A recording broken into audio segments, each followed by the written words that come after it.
Odia serial खलनायिका भाव अभिनय career आरंभ करते शैलजा राव।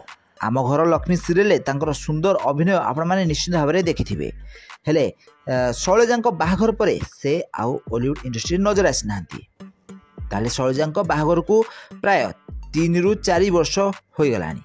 हेले एहारी मध्य से माँ भी हो सारी किंतु बॉलीवुड इंडस्ट्री से पूरा दूरे रही।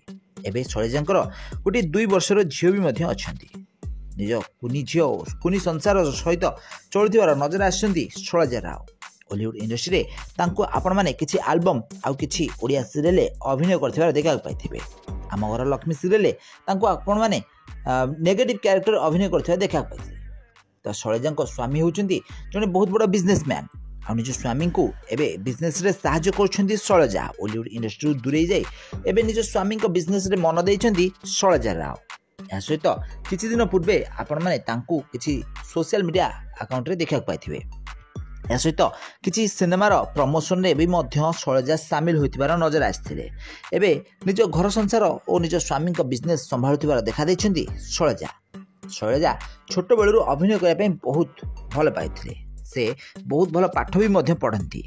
ताले से MBA करिबा परे ओडिया इंडस्ट्री रे निजर अभिनय क्यारियर आरंभ करथिले।